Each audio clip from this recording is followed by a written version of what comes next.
Without the right story, there is no value. It's full of so many different things. There's no rules at all. There's a large component of modular and electronic components to make this world work. That night, everything changed.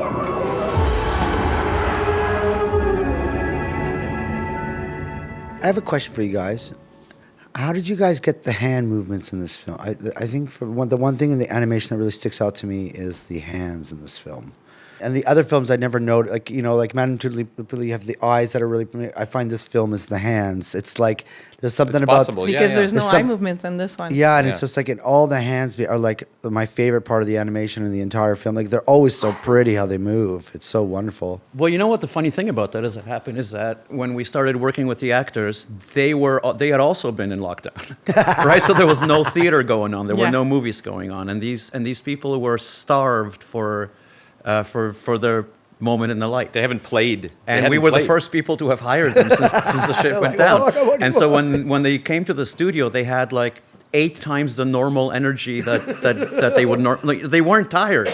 They weren't running from one gig to another. They had nothing going on, and their batteries were fully charged. But they brought to the production a kind of a like hysterical energy. I think when people work with us, they always assume that the animatic stage will be that it's like they're going to treat us like puppets. It's going to be very precise, and it's exactly the opposite of what we want because we know that the animation phase is going to be very precise. Yeah. we need them to be loose and playful.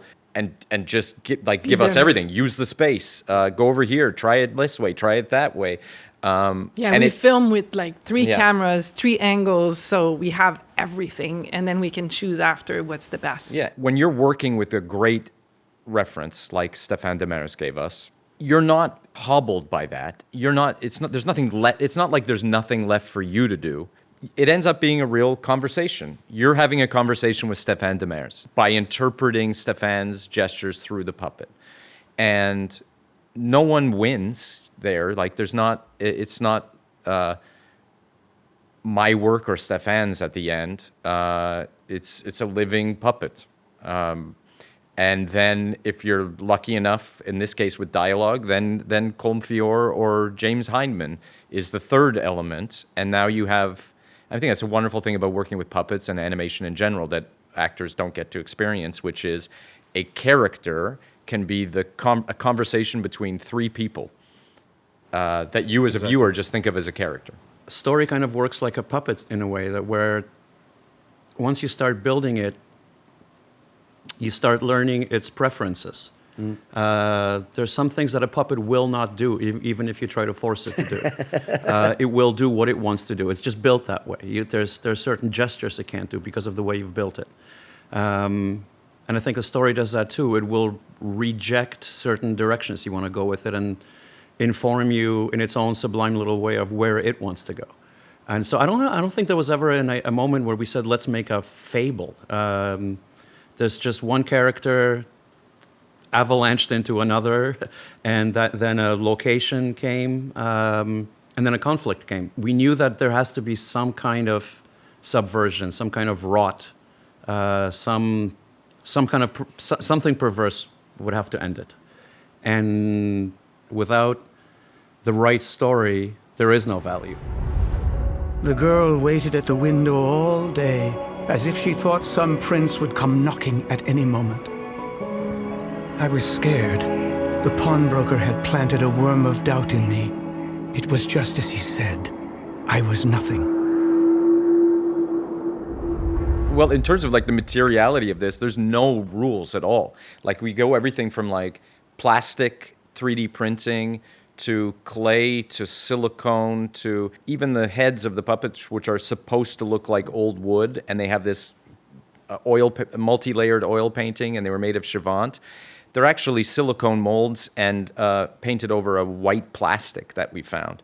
And we go from like, the pawn shop, like it's full of so many different things, like from old little props that were made from Madame Tutti to things I would buy in a shop, in a thrift store, to 3D printing them. Sometimes there's a guitar we made, sometimes a guitar we bought that was miniature. I think that's what makes it really interesting. There's no rules also to build everything or find things. Also, Montreal has a phenomenal city for garbage. I don't know if you've noticed. Yeah, I mean, the things people throw out and the way they throw it out is unbelievable. It's such a long process that you could find a piece of garbage in the street and not put it in the film for 4 years. True. You know, there's a little kind of bicycle cart that happened to be in our studio when we moved in. Oh yeah, that was It's like a major piece of the. yeah, it was like this Portuguese landlord was like, this is the studio, and there was this little cart. Like it was like an ice cream Like cart. a miniature ice cream cart, yeah. And it was like, what is this? He's Connected to a I bicycle. have no clue why it's in their studio, that but you the- can have it. And it Yeah. was like, let's put it in the movie. It's a major piece in the Yeah, movie. yeah. It's one It's of in the the major pawn pieces shop. in the pawn shop. And I would say what's interesting because Patrick was involved, not pasting on a soundtrack, but coming from our last 2 projects and being part of the process, he had a similar experience where it was that you found like a piano that had an interesting note. So he was collecting sounds over the years as well. Oh, weirder what was than that. What was that sort? What was the piano with the?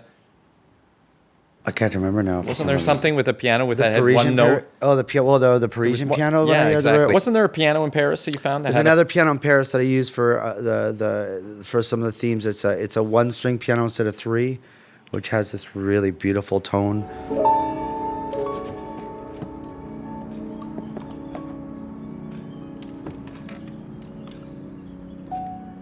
I wrote parts of the themes in Eastern Europe when I was doing that film thing on the Celeste.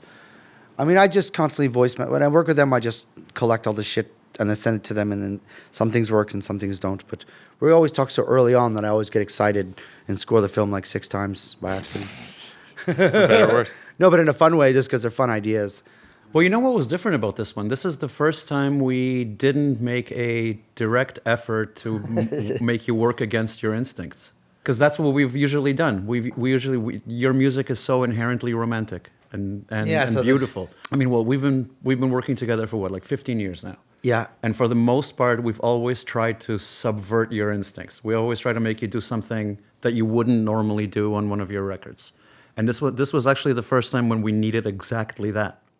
Well, yeah, but on the flip side of this film, what's funny is that there's a large component of modular and electronic components to make this world work, and that's a bit to the way I attacked the Pearl was definitely from synths.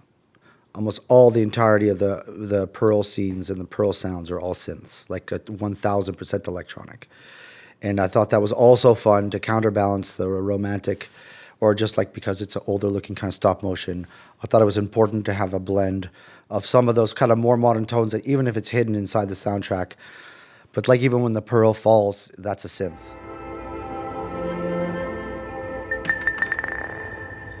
I still say, like, sometimes I'd be doing the music and I always say this, but the film would be on pause and then you actually get to take in the actual world they made, and I would highly suggest for people to pause it at home and just look at some of the scenes. It's totally mind-blowing.